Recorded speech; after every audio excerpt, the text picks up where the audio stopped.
Kareem's Biryani Paradise at Liberty and Catering Services. கோடம்பாக்கத்தின் அறுசுவை அடையாளம்.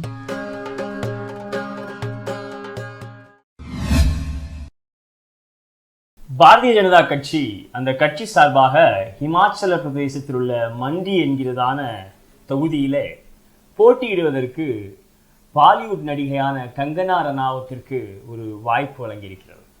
கங்கனா ரனாவத்தை பற்றி பேசணும் அப்படின்னா நம்ம பேசிக்கிட்டே இருக்கலாம். ஏன்னா இவர் கிட்டத்தட்ட கடந்த ஒரு 6 வருடங்களாக ட்விட்டரிலும் சரி மற்ற இடங்கள்லையும் சரி பாரதிய ஜனதாவுக்கு ஆதரவாக ரொம்ப வயலண்டான ஏற்றுக்கொள்ள முடியாத பல கருத்துக்களை பேசி கொண்டிருந்தவர் தான் இந்த கங்கனா ரனாவத். கங்கனா ரனாவத்திற்கு கொடுக்கப்பட்ட பாதுகாப்புகள், கங்கனா ரனாவத்திற்கு கொடுக்கப்பட்ட சலுகைகள் எல்லாம் ஒரு கேபினட் மினிஸ்டர் அளவுக்கு இந்த பாரதிய ஜனதா அரசாங்கம் செய்தது. அப்புறம் பத்மஸ்ரீ விருது அவருக்கு கொடுத்தது அப்படிங்கிறதெல்லாம் நம்ம பார்த்தோம். ஆனால் இப்போ இந்த இமாச்சல் பிரதேசத்தில் மண்டி அப்படிங்கிற தொகுதியில் ஒரு பாராளுமன்ற உறுப்பினராக செல்லும் அளவிற்கு இந்த கங்கனா ரனாவத்திற்கு என்ன தகுதி இருக்கிறது அப்படிங்கிற கேள்வி நம்ம முன்னாடி வந்து நிற்குது. ஏன்னா இந்த கங்கனா ரனாவத்தினுடைய செயல்பாடுகள் எல்லாம் தேச விரோதமாக இருந்திருக்கிறது. ஆன்டி நேஷனல் அவங்க தான் நமக்கு பட்டம் கொடுப்பாங்க. ஆனால் இந்த கங்கனா ரனாவத்தினுடைய செயல்பாடுகள் எல்லாம் உண்மையாகவே தேச விரோதமாக தான் இருந்திருக்கிறது அப்படிங்கிறத நம்ம வந்து ரொம்ப தெளிவாக பார்க்க முடிகிறது. முக்கியமாக பார்த்தீங்க அப்படின்னா இவங்க எப்போ ஸ்டார்ட் பண்ணுறாங்கன்னா 2018ஆம் ஆண்டு இவர்களுடைய இந்த ட்விட்டரில் இவர்கள் பேசக்கூடிய இந்த விஷயங்கள் எல்லாம் ஸ்டார்ட் ஆகுது. ஆகஸ்ட் 14, 2018ஆம் ஆண்டு ஒரு ஃபங்க்ஷனுக்கு போயிருக்கும் போது அந்த ஃபங்க்ஷனில் அவங்க என்ன சொல்கிறாங்கன்னு பார்த்தீங்கன்னா, இந்தியாவிலே அதாவது ஒரு குறிப்பிட்ட மதத்தை சார்ந்தவர்கள் கடவுளாக வணங்கக்கூடிய பசுமாட்டை உண்ணுவதை எப்படி நாம் அனுமதிக்க முடியும்? நான் வந்து ஒரு வீகன் டயட்டேரியன், என்ன அதுக்காக நீங்க குறை சொல்ல முடியாது. ஒரு குறிப்பிட்ட மதத்தை சார்ந்தவர்கள் கடவுளாக வணங்கக்கூடிய ஒரு மிருகத்தை நீங்கள் எப்படி கொல்லுவதை அனுமதிக்க முடியும் அப்படின்னு சொல்லி கங்கனா ரனாவத் கேட்கிறாங்க. இந்த கங்கனா ரனாவத்துக்கு நம்ம சொல்ல விரும்புவதெல்லாம் ஒண்ணுதான். இந்தியாவில் கிட்டத்தட்ட 72% அதிகமானவர்கள் மாமிசம் உண்ணுபவர்கள். அதுல இந்த மாடு என்பது, பசுமாடு என்பது ஒரு குறிப்பிட்ட தொகை மக்களாலும், இன்னும் சொல்ல போனா சவுத் இந்தியாவிலாம் நீங்க பாத்தீங்கன்னா, சவுத் இந்தியா மட்டும் இல்ல, நீங்க நார்த் இந்தியாலையுமே கூட பெரும்பாலான இடங்களில மாட்டிறைச்சி உண்ணக்கூடியவர்களாக தான் இந்தியர்கள் இருக்கிறார்கள். வரலாறுமே கூட அதுதான் சொல்லுது. அது மட்டும் இல்ல, இந்தியா தான் இந்த மாட்டிறைச்சி ஏற்றுமதி செய்வதில் முதலிடத்தை வகிக்கிறது அப்படிங்கிறதையும் நம்ம கங்கனா ரனாவத்திற்கு சொல்ல வேண்டியிருக்குது. ஏன்னா கங்கனா ரனாவத்தினுடைய பங்காளிகள் தான் ஆட்சியில் இருக்கிறார்கள். உண்மையாவே பசுமாட்டிற்கு மீது கங்கனா ரனாவத்திற்கு அவ்வளவு அன்பு இருக்குது அப்படின்னா அவங்க மோடிக்கு ஒரு கால் பண்ணி, சார் இப்படி இருக்குது சார், இந்த மாட்டை வந்து நம்ம எல்லாம் வணங்குறாங்க சார், நீங்க ஏன் சார் ஏற்றுமதி பண்றீங்க அப்படின்னு சொல்லி கேள்வி கேட்க துப்பில்லாத வக்கில்லாத கங்கனா ரனாவத் என்ன சொல்லியிருக்காரு அப்படின்னா, நம்ம பொதுமக்கள் மாட்டிறைச்சி சாப்பிடக்கூடாது அப்படின்னு சொல்லி 2018 இவங்க ஸ்டார்ட் பண்றாங்க. மே 2021க்கு போயிடும். மே 2021 இவங்க போட்ட ஒரு ட்வீட்டை மையப்படுத்தி ட்விட்டர் இவர்களுடைய ட்விட்டர் அக்கௌண்டை பெர்மனண்டா டிசேபிள் பண்றாங்க, சஸ்பெண்ட் பண்றாங்க. அதாவது காலவிதி இல்லாமல் அவர்களுடைய அக்கௌண்ட் முடக்கப்பட்டது ட்விட்டரால். அப்படி என்ன சொன்னாங்க தெரியுமா? என்ன சொன்னாங்கன்னா, நான் அப்படி வாசிச்சுட்டு உங்களுக்கு மொழிபெயர்த்தும் சொல்கிறேன். We need super Gundai to kill Gundai. Modi ji, please show your Virat troop from the early 2000s. அதாவது 2002ஆம் ஆண்டு குஜராத்திலே நடந்த அந்த படு பயங்கரமான வன்முறையை, கலவரத்தை மேற்கோள் காட்டி இன்றைக்கு இங்கு நடந்து கொண்டிருக்கக்கூடிய பிரச்சனைகளுக்கெல்லாம் மோடிஜி அன்னைக்கு 2022 நீங்கள் எப்படி செயல்பட்டீர்களோ அதே போல உங்களுடைய முகத்தை காட்டுங்கள் அப்படின்னு சொல்லி இந்திய பிரதமருக்கு ஒரு கோரிக்கையை வைக்கிறார். இதுல ஐரானிக்கல், இதுல வந்து நாம் கூர்ந்து கவனிக்க வேண்டிய விஷயம் என்னன்னு சொல்லி நீங்க பாத்தீங்கன்னா, இவ்வளவு நாள் நாங்கள் குஜராத் கலவரத்தில் எங்களுக்கு பங்கெல்லாம் இல்லை, குஜராத் கலவரத்தில் நாங்கள் அப்படியெல்லாம் இல்லை, நாங்கள் நல்லவர்கள் அப்படின்னு சொல்லி அப்பழுக்கச்சவர்கள் அப்படின்னு சொல்லிட்டு இருந்த பாரதிய ஜனதாவை இவரே வெட்ட வெளிச்சம் போட்டு காட்டுறாரு. என்ன சொல்றாப்புலன்னா, 2002 குஜராத் வன்முறையில், குஜராத் கலவரத்தில் மோடிக்கு பங்கிருக்கிறது என்பதை கங்கனா ரனாவத் சுட்டி காட்டியிருக்கிறார். அதாவது 2002ஆம் ஆண்டு குஜராத்தில் நடந்த கலவரத்தை மோடி தான் நடத்தினார் என்று சொன்ன ஒருவருக்கு தான் 2024ஆம் ஆண்டு பாராளுமன்ற தேர்தலில் பாரதிய ஜனதா மண்டி தொகுதியில் போட்டியிடுவதற்கு வாய்ப்பளித்திருக்கிறது என்பதை நாம் மறந்து போகவிடக்கூடாது. அடுத்து பார்ப்போம். ஜூலை 2019ல இவங்க ஒரு மன்னிகர்ணிகா அப்படின்னு ஒரு படம் நடிக்கிறாங்க. அந்த படத்தை நிறைய பேர் பார்த்திருப்பீங்க. மன்னிகர்ணிகா அப்படிங்கிற படத்தை ஜஸ்டின் அப்படிங்கிறதான ஒரு பத்திரிகையாளர் விமர்சித்து எழுதுகிறார். இந்த இந்தியா வந்து ஒரு ஜனநாயக நாடு. ஜனநாயக நாட்டில் எல்லாருக்கும் ஒரு ஒப்பீனியன் இருக்கும், ஒரு கருத்து இருக்கும். அந்த கருத்தை வெளிப்படையாக பேசுவதற்கான உரிமை எல்லாருக்குமே இருக்கிறது. இந்த கருத்துரிமையின் அடிப்படை கூட புரியாத இந்த கங்கனா ரணாவத் என்ன பண்றாரு அப்படின்னா, அந்த ஜஸ்டின் என்பவரிடத்துல போய் ஒரு நிகழ்ச்சியில வைத்து சண்டையிடுகிறார். சண்டையிட்டு என்ன சொல்றாரு, ஜஸ்டின் நீ வந்து என்ன இவ்வளவு கேவலமா போயிட்ட, நீ என்ன பத்தி இவ்வளவு கேவலமா எல்லாம் எழுதலாமா? அவர் வேற எதுவும் எழுதவில்லை, அந்த படத்தை பத்தி அவர் ஒரு ஒப்பீனியன் சொல்றாரு, இந்த படம் நல்லா இல்ல அப்படின்னு சொல்லி ஒரு ஒப்பீனியன் சொல்றாரு. அந்த ஒப்பீனியனை கூட ஏற்றுக்கொள்ள முடியாதவர் இதே 2013ல கங்கனா ரணாவத் பேசும்போது என்ன சொன்னார் அப்படின்னா, நான் என்னுடைய படத்தினுடைய வெற்றிகளையும் தோல்விகளையும் என் தலைக்கே ஏத்த மாட்டேன், நான் வந்து அவ்வளவு பெரிய ஆள் அப்படின்னு பேசின கங்கனா ரணாவத் 2019 ஒருவர் சொன்ன எதிர்கருத்தை ஏற்றுக்கொள்ள முடியாமல் ஒரு ஃபங்க்ஷன்ல வச்சு பயங்கரமா அவர்கிட்ட கத்துறாரு. இதுக்கு பிரஸ் கிளப் ஆஃப் இந்தியா வந்து ஒரு ஸ்டேட்மெண்ட் ஒன்று வெளியிடுது. ஸ்டேட்மெண்ட் வெளியிட்டு கங்கனா ரணாவத்தை பேன் பண்றாங்க. இதுக்கு மேல கங்கனா ரணாவத்தோடு பத்திரிகையாளர்கள் எந்த தொடர்பும் வைத்துக் கொள்ள மாட்டார்கள் அப்படின்னு ஒரு பேன் ஒன்று கங்கனா ரணாவத்துக்கு மேல போடுறாங்க. போட்டுட்டு கங்கனா ரணாவத் பகிரங்கமாக அந்த பத்திரிகையாளர்களிடம் மன்னிப்பு கேட்க வேண்டும் அப்படின்னு சொல்லியும் the press club of India வந்து ஒரு ஸ்டேட்மெண்ட் ஒன்று ரிலீஸ் பண்றாங்க. ஆனா இதெல்லாம் கண்டுக்காத கங்கனா ரணாவத் என்ன பண்ணாங்கன்னா, போயிட்டு அந்த ஜஸ்டின்ங்கிற பத்திரிகையாளருக்கு மேல ஒரு வழக்கை போட்டுட்டாங்க கோர்ட்ல. சோ இப்படியாக தொடர்ந்து ஜனநாயகத்துக்கு முரணாகவும் ஜனநாயகத்துக்கு எதிராகவும் செயல்பட்டு கொண்டிருந்த கங்கனா ரணாவத்திற்கு தான் மண்டி தொகுதியிலே போட்டியிடுவதற்கு பாரதிய ஜனதா வாய்ப்பளித்திருக்கிறது. அதோட நிக்கல. அதுக்கு பிறகு வந்து 2021ஆம் ஆண்டு பிப்ரவரி 3ஆம் தேதி இந்தியாவில் நடந்தக்கூடிய அந்த ஃபார்மர்ஸ் ப்ரொடெஸ்ட் எல்லாருக்குமே தெரிஞ்சிருக்கும். விவசாயிகள் டெல்லியில நடத்தின அந்த போராட்டம் பத்தி எல்லாருக்குமே தெரிஞ்சிருக்கும். அந்த போராட்டத்தின் போது அமெரிக்க பாடகியான ரிஹானா வந்து ஒரு ட்வீட் ஒன்று போடுறாங்க, நம்ம ஏன் இதை பத்தி யாருமே பேச மாட்டேங்கிறோம் அப்படின்னு சொல்லி. அந்த விவசாயிகள் டெல்லியை நோக்கி படையெடுத்து கொண்டிருக்கிறதான அந்த ஒரு போட்டோவை போட்டு நம்ம ஏன் இதை பத்தி யாருமே பேச மாட்டேங்கிறோம் அப்படின்னு சொல்லி ரிஹானா ஒரு ட்வீட் ஒன்று போடுறாங்க. அந்த ட்வீட்டுக்கு சொல்றாங்க, no one is talking about it because they are not farmers, they are terrorists. No one is talking about it because they are not farmers, they are terrorists.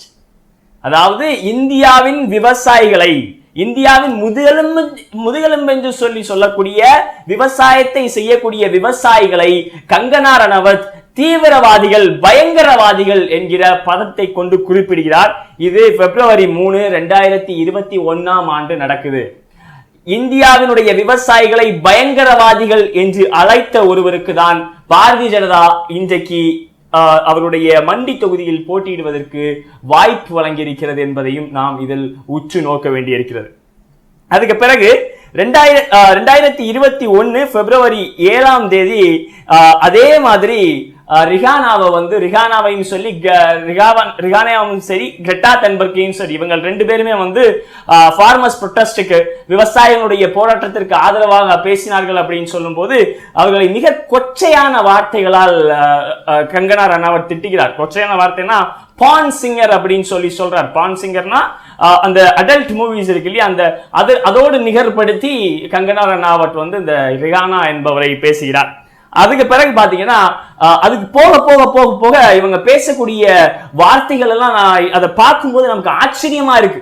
அதாவது 21ஆம் நூற்றாண்டில் இருந்து கொண்டு 21ஆம் நூற்றாண்டில் விஞ்ஞானம் இவ்வளவு வளர்ந்த காலகட்டத்தில், சோசியல் மீடியா இவ்வளவு எக்ஸ்போஷர் இருக்கக்கூடிய காலகட்டத்தில் நாம் பேசுவதற்கு கூச்சப்படக்கூடிய சில விஷயங்களை எல்லாம் ஒரு பாலிவுட் நடிகை அவ்வளவு அசால்ட்டா பேசிட்டு போறாங்களே அப்படின்னு சொல்லி பார்க்கும்போது நமக்கு அதிர்ச்சியாகவும் படு பயங்கரமாகவும் இருக்கிறது. அப்படிப்பட்ட ஒருத்தருக்கு தான் 2024 மண்டி தொகுதியில் போட்டியிடுவதற்கு பாரதிய ஜனதா வாய்ப்பு வழங்கி இருக்கிறது அப்படிங்கிறது மிக கேவலத்துக்குரிய ஒரு விஷயமா தான் நம்ம பார்க்க வேண்டியிருக்கு. இவங்க என்ன சொல்றாங்கன்னா, மார்ச் 8, 2021 2021ஆம் ஆண்டு டெல்லியில ஆக்சிஜன் பற்றாக்குறை வந்த போது, ஆக்சிஜன் மிஸ்மேனேஜ்மெண்ட் இருக்கு அப்படின்னு சொல்லி ஒரு குற்றச்சாட்டு எழுந்த போது இவங்க என்ன சொல்றாங்கன்னா, India does not need more oxygen, it needs dharma, fear of God. அதாவது இந்தியாவுக்கு ஆக்சிஜன் தேவை இல்லையா, கடவுளுக்கு நேரான பயம் தான் வேணுமா. கடவுளுக்கு நேரான பயத்தை வைத்துக் கொண்டு உயிர் வாழ முடியுமா? சுவாசிக்க காற்று இல்லாமல் கடவுளுக்கு நேரான பயத்தை மட்டும் வைத்துக் கொண்டு உயிர் வாழ முடியுமா? இது ரொம்ப பேசிக்கான காமன் சென்ஸ், ஆறறிவு உள்ள எந்த மனிதனுக்கும் தெரிந்த ஒரு காமன் சென்ஸான ஒரு விஷயம். அதை கூட அன்னைக்கு ஆக்சிஜன் பற்றாக்குறையால் எவ்வளவு மக்கள் இறந்தார்கள் அப்படிங்கறதெல்லாம் நம்ம பார்த்திருப்போம். ஆக்சிஜன் சிலிண்டர் பற்றாக்குறையாகி எத்தனை பேர் ஆக்சிஜன் சிலிண்டருக்காக காத்திருந்தார்கள் என்பதெல்லாம் நம்ம பார்த்திருப்போம். ஆனா அதை எதையுமே கணக்கில் எடுக்காமல், ஏழை மக்களுடைய பிரச்சனைகளை எதையுமே கண்டுகொள்ளாமல், ஆக்சிஜன்லாம் தேவையில்லை, நீ கடவுளுக்கு மட்டும் பயந்தா போதும்னு சொன்ன அந்த ஒரு பாசிச போக்கில் பேசிய கங்கனா ரணாவத்திற்கு தான் மண்டி தொகுதியில் போட்டியிடுவதற்கு பாரதிய ஜனதா வாய்ப்பு வழங்கியிருக்கிறது என்பதையும் நாம் உற்று நோக்க வேண்டியிருக்கிறது. அதுக்கு பிறகு நவம்பர் 19, 2021ஆம் ஆண்டு என்ன நடக்குதுன்னா, மோடி, அதாவது 56 இன்ச்சு அகல மார்புடைய மோடி, தான் கொண்டு வந்த எந்த திட்டத்தை விட்டும் பின்வாங்க மாட்டேன் என்று சொல்லி நிற்கிற மோடி, முதல் முறையாக கீழே விழுந்தாலும் மீசல மண்ணொட்டாது அப்படிங்கிற மாதிரி விவசாயிகளுக்கு எதிரான அந்த சட்டங்கள் திரும்ப பெறப்பட்டது. அந்த திரும்ப பெறப்பட்ட காலகட்டத்திலே இந்த கங்கனா ரணாவத் சொல்லி இருக்கக்கூடிய விஷயங்களை பாருங்க. sad, shameful, absolutely unfair. If people on the streets have started to make laws and not the chosen government in the parliament, then even this is a jihadi nation. Congratulations to all who wanted it like this. Luck is the only solution and dictatorship is the only resolution. அதாவது என்ன சொல்றாங்கன்னா, இது ரொம்ப வருத்தத்திற்குரிய செய்தியா. எதுனா, அந்த விவசாயிகளுக்கு எதிரான சட்டத்தை அவ்வளவு நாட்கள், கிட்டத்தட்ட 3-4 மாதங்களுக்கு மேலான போராட்டத்தை போராடி அந்த விவசாய சட்டங்கள் திரும்ப பெறப்பட்டது வருத்தத்திற்குரியதான செய்தியா. இந்த செய்தி எப்படி இருக்கான்னா, ஒரு ஜிகாதி அரசு இங்க இருக்கிறது மாதிரி இருக்குதான். அதுவும் தெருக்களில் போகிறவர்கள் எல்லாம், தெருக்களில் இருக்கிறவர்கள் எல்லாம் சட்டத்தை ஏற்றி விட்டால் பாராளுமன்றம் என்று ஒன்று எதற்கு அப்படின்னு சொல்லி கேட்கிறார். மக்களாட்சி தத்துவத்தினுடைய அடிப்படை கூட புரியாத ஒருவரை தான் 2024ஆம் தேர்தலில் இமாச்சல பிரதேசத்தில் மண்டி தொகுதியில் போட்டியிட வைத்திருக்கிறது பாரதிய ஜனதா என்பதை நாம் உற்று நோக்க வேண்டும். விவசாயிகளை பயங்கரவாதிகள் என்று குறிப்பிட்ட கங்கனா ரணாவத், விவசாயிகளை பார்த்து இவர்கள் எல்லாம் ஜிகாதிகள் என்று குறிப்பிட்ட கங்கனா ரணாவத். அது மட்டும் இல்ல, கடைசி அவங்க சொல்றாங்க, luck is the only solution and dictatorship is the only resolution. பாசிசம் மட்டுமே, அதாவது பாசிசம் மட்டுமே இதுக்கெல்லாம் முடிவா இருக்கும். இந்தியா ஒரு பாசிச நாடாக மாற வேண்டும், சர்வதிகார நாடாக மாற வேண்டும் அப்படின்னு சொன்ன ஒருவருக்கு தான் பாரதிய ஜனதா இன்றைக்கு வாய்ப்பு வழங்கி இருக்கிறது என்பதை நாம் உற்று நோக்க வேண்டியிருக்கிறது. அதோட முடியல. 2021ஆம் ஆண்டு நவம்பர் மாசம் என்ன சொன்னாங்கன்னா, 1947 நமக்கு கிடைச்சது சுதந்திரம் இல்ல, 2014 நமக்கு கிடைச்சதுதான் சுதந்திரம் அப்படி என்று சொல்லி இந்தியாவினுடைய சுதந்திர போராட்ட தியாகிகளையும் இந்தியாவுடைய சுதந்திர போராட்ட வரலாற்றையும் கொச்சைப்படுத்தி பேசிய கங்கனா ரணாவத்திற்கு தான் 2024ஆம் ஆண்டு மண்டி தொகுதியில் போட்டியிடுவதற்கு பாரதிய ஜனதா வாய்ப்பு வழங்கியிருக்கிறது. அது மட்டும் இல்ல, கடைசியா ஒரே ஒரு விஷயம், சார்காஸ்டிக்கா ஒரு விஷயம் மாட்டிருக்கு, அதையும் சொல்லிட்டு அடுத்த சப்ஜெக்டுக்கு போயிடுறேன். என்னன்னா, பிப்ரவரி 2024ஆம் ஆண்டு ஒரு சார்காஸ்டிக் மீம் பேஜ் என்ன போடுறாங்க அப்படின்னா, ஒரு லா ஒன்னு பாஸ் பண்ணாங்க, ஆன்டி சீட் பில் அப்படின்னு சொல்லி ஒரு லா ஒன்னு பாஸ் பண்ணாங்க. அது எதுக்காக அப்படின்னா, இந்த எக்ஸாமினேஷன்ல யாரும் காப்பி அடிக்க கூடாது, யாரும் ஆள் மாறாட்டம் செய்யக்கூடாது, அந்த அதை மையப்படுத்தி ஆன்டி சீட் பில் அப்படின்னு சொல்லி ஒன்னு கொண்டு வராங்க. அந்த சீட் பில்ல அந்த மீம் பேஜ் என்னன்னு சொல்லி போஸ்ட் போடுறாங்கன்னா, இது ரிலேஷன்ஷிப்புக்குள்ள, அதாவது ஒரு காதல் உறவுக்குள்ள கொண்டு வரக்கூடிய சீட் பில் மாதிரி இருக்கு, ஆக்சுவலா இது அந்த பிரச்சனைக்கு எந்த தீர்வையும் கொடுக்காது அப்படின்ற மாதிரி சார்காஸ்டிக்கா ஒரு போஸ்ட் ஒன்னு போடுறாங்க. அதை கூட புரிந்து கொள்ள முடியாத தத்தி தான் இந்த கங்கனா ரணாவத். அந்த தத்தி என்ன பண்ணிருக்கு அப்படின்னா, இத உண்மைன்னு நினைச்சுக்கிட்டு, இவங்க அந்த காதல் உறவை மையப்படுத்தி பேசி இருந்தார்கள் அல்லவா, அதை உண்மை நினைச்சிட்டு அதுக்கு மிக பெருசா ஒரு போஸ்ட் போட்டிருக்கு. என்ன சொல்லி இருக்குன்னா, காதலிச்சுட்டு ஏமாத்திட்டு போறவங்கலாம் தூக்கி உள்ள போடணும், அது இதுன்னு சொல்லி மிகப்பெரிய ஒரு கட்டுரையே எழுதி வைத்திருக்கிறது. அதாவது ஒரு சட்டம் இயற்றப்பட்டிருக்கிறது, அந்த சட்டத்தினுடைய சாராம்சம் வேறு. ஒரு மீம் பேஜ், ஒரு காமெடிக்காக எழுதிய விஷயத்தை உண்மை என்று நினைத்த ஒரு தத்தியை தான் இன்றைக்கு மண்டி தொகுதியில் பாராளுமன்றத்தில் போட்டியிடுவதற்கு பாரதிய ஜனதா தேர்வு செய்திருக்கிறது. இதுல இருந்து நமக்கு என்ன தெரியுது அப்படின்னு பாத்தீங்கன்னா, பாரதிய ஜனதாவுக்கு மக்களை ரெப்ரசன்ட் பண்றதுக்கோ மக்களுடைய குறைகளை கேட்பதற்கானவோ ஆட்கள் தேவையில்லை. அவர்களுக்கு யார் வேணும்னா, மோடி நல்லவர், மோடி வல்லவர், மோடி 56 இன்ச்சு உடையவர், இன்னைக்கு சர்வதிகாரம் தான் இந்தியாவிற்கு தேவை, மக்களாட்சி தத்துவத்தில் நம்பிக்கை இல்லை அப்படின்னு சொல்லி சர்வதிகாரத்தையும் பாசிசத்தையும் பேசக்கூடிய ஆட்கள் தான் இன்றைக்கு மோடிக்கு தேவைப்படுகிறார்கள், பாரதிய ஜனதாவுக்கும் தேவைப்படுகிறார்கள். மறுபடியும் சொல்றேன், இந்தியாவினுடைய விவசாயிகளை பயங்கரவாதி என்று அழைத்தவரை, இந்தியாவுடைய விவசாயிகளை ஜிகாதி என்று குறிப்பிட்டவரை, இந்தியாவுக்கு சர்வதிகாரம் தான் சரியானதாக இருக்கும் என்று சொன்னவரை, 2014 தான் நமக்கு சுதந்திரம் கிடைத்தது அப்படின்னு சொல்லி சுதந்திர போராட்டத்தை கொச்சைப்படுத்தினவரை தான் 2024ஆம் ஆண்டு ஹிமாச்சல் பிரதேசத்தினுடைய மண்டி தொகுதிக்கு வேட்பாளராக அறிவித்திருக்கிறது பாரதிய ஜனதா. இப்ப நம்ம பேச வேண்டிய அடுத்த விஷயம் என்னன்னா, அரவிந்த் கெஜ்ரிவால் கைது. அரவிந்த் கெஜ்ரிவால் இந்த அரெஸ்ட் நீங்க பாத்தீங்க அப்படின்னா, ரொம்ப கூர்ந்து கவனிச்சீங்க அப்படின்னா அதுல நிறைய சுவாரஸ்யமான விஷயங்கள் இருக்குது.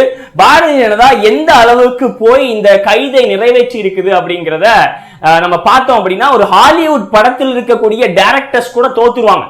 அவங்கள கூட நீங்க இப்படி ஒரு கதை எழுத சொன்னாங்கன்னா அவங்களால ஐயோ இப்படி எல்லாம் எழுத முடியுமா அப்படின்னு யோசிக்கிற திணறடிக்கக்கூடியதான சம்பவங்களை எல்லாம் நம்முடைய பாரதிய ஜனதாவினுடைய ஒரு துறையாக இருக்கக்கூடிய அமலாக்கத்துறை செய்து காட்டியிருக்கிறது தான் நம்மள இந்த அரஸ்ட்ல இருந்து பார்க்க முடியுது. என்ன நடக்குன்னு பாத்தீங்கன்னா, சரத் சந்திர ரெட்டி அப்படிங்கிற ஒருத்தரை நவம்பர் 2022 அரெஸ்ட் பண்றாங்க அமலாக்கத்துறை.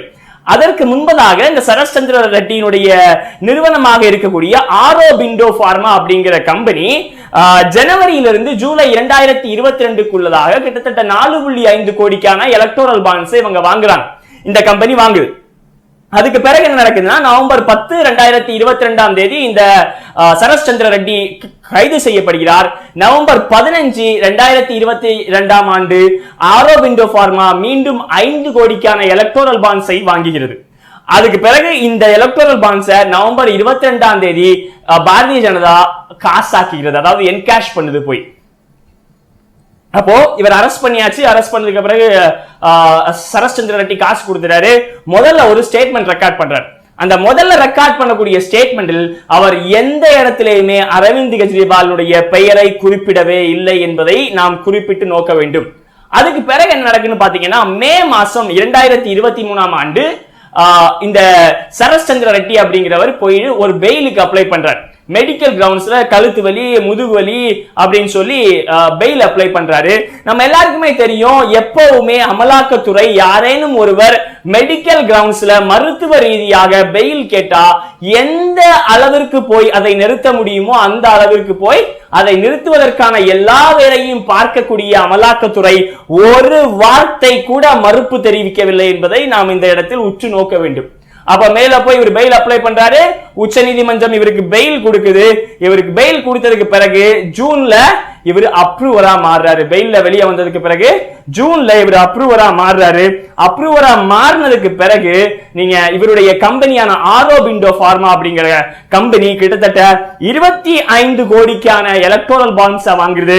யூஜியா பார்மா ஸ்பெஷாலிட்டிஸ் அப்படிங்கிறதான ஒரு சப்சிடி கம்பெனி, அதாவது இந்த ஆரோபிண்டோ பார்மாக்கு கீழே இயங்கக்கூடியதான இன்னொரு கம்பெனி கிட்டத்தட்ட 15 கோடிக்கான எலக்டோரல் பாண்ட்ஸ் வாங்குது. அதன் பிறகு ஏபிஎல் ஹெல்த் கேர் அப்படிங்கிறதான இன்னொரு கம்பெனி மறுபடியும் ஒரு 10 கோடிக்கான எலக்டோரல் பாண்ட்ஸ் வாங்குது. இதை எல்லாவற்றையும் நவம்பர் 17, 2023ஆம் ஆண்டு பாரதிய ஜனதா போய் காசாக்குகிறது, என்கேஷ் செய்கிறது. இந்த சரத் சந்திர ரெட்டி அப்ரூவரா மாறி கொடுத்த ஸ்டேட்மெண்டின் மூலமாக தான் அரவிந்த் கெஜ்ரிவால் இன்று கைது செய்யப்பட்டிருக்கிறார். அதாவது சம்மரைஸ் பண்ணணும், இந்த மொத்த இன்சிடென்ட்டையும் சம்மரைஸ் பண்ணணும்னா, நவம்பர்ல கைதாகிறாரு. முதல்ல ஒரு ஸ்டேட்மெண்ட் கொடுக்கிறாரு. அதுல எங்கேயும் அரவிந்த் கெஜ்ரிவால குறிப்பிடல. உடனே 5 கோடி ரூபாய் எலக்டோரல் பாண்ட்ஸ் மூலமா பாரதிய ஜனதாக்கு நன்கொடை போகுது. பெயில்ல வெளியே வராரு. பெயில்ல வெளியே வந்துட்டு அப்ரூவரா மாறுறாரு. அப்ரூவரா மாறி இன்னொரு ஸ்டேட்மெண்ட் கொடுக்கிறாரு. ஸ்டேட்மெண்ட் கொடுத்த உடனே அவர் அந்த வழக்கில இருந்து விடுவிக்கிறது. அது மட்டும் இல்ல, அவருடைய கம்பெனி மூலமாக கிட்டத்தட்ட 25 கோடியை 25 கோடி அதுக்கு பிறகு எலக்டோரல் பாண்ட்ஸ் மூலமா பாரதிய ஜனதாவுக்கு நன்கொடையாக கொடுக்கிறார். அரவிந்த் கெஜ்ரிவால் கைது செய்யப்படுகிறார். மொத்தமாக இந்த ஆரோபிண்டோ பார்மா அப்படிங்கிற கம்பெனியிடமிருந்து பாரதிய ஜனதா பெற்றுக்கொண்ட தொகை மட்டும் 59.5 கோடி ரூபாய். இதெல்லாம் ஏன் இவ்வளவு டீட்டெயிலா சொன்னேன் அப்படின்னா, இந்த மாதிரியான ஒரு காட்சியை, இந்த மாதிரியான ஒரு கனெக்ஷனை நீங்க சினிமா படங்களில் கூட பார்க்க முடியாத அளவுக்கான காட்சிகளை எல்லாம் பாரதிய ஜனதா செய்து காட்டியிருக்கிறது. 2 விஷயங்களை நம்ம இன்னைக்கு பேசியிருக்கோம். ஒன்னு, இந்தியாவினுடைய விவசாயிகளை பயங்கரவாதி என்று சொன்ன கங்கனா ரணாவத்திற்கு இவர்கள் வேட்பாளராக மண்டி தொகுதியில் போட்டியிடுவதற்கு வேட்பாளராக வாய்ப்பு கொடுத்திருக்கிறார்கள். 2வது, ஜனநாயகத்தையே படுகொலை செய்து வெறும் பண வேட்கை நடத்தி அந்த பண வேட்கையின் மூலம் ஒருவருடைய வாக்குமூலத்தை திருப்பி அந்த வாக்குமூலத்தின் மூலம் இந்தியாவில் பதவியில் பொறுப்பில் இருக்கக்கூடிய ஒரு சீஃப் மினிஸ்டரை, ஒரு முதலமைச்சரை கைது செய்து சிறையில் அடைத்திருக்கிறது இந்த பாசிச கும்பல். இந்த பாசிச கும்பலுக்கு வருகிற ஜூன் 4ஆம் தேதி இந்திய மக்கள் ஒரு விடை கொடுப்பார்கள் என்று நம்புவோம். நன்றி. ஊடகம் கார்ப்பரேட் அரசியல்வாதிகளின் கைப்பாவையாக அடிமைகளாக இருந்தது போதும், இனி சாட்டை எடுத்து சுழற்றும் நேரம் வந்துவிட்டது. ஊடகம் பொதுமக்களாகிய உங்களுக்காக, உங்களாலேயே இயக்கப்பட வேண்டும். ஊடக சுதந்திரத்திற்காக உங்களின் பங்களிப்பை இன்றே அளித்திடுங்கள்.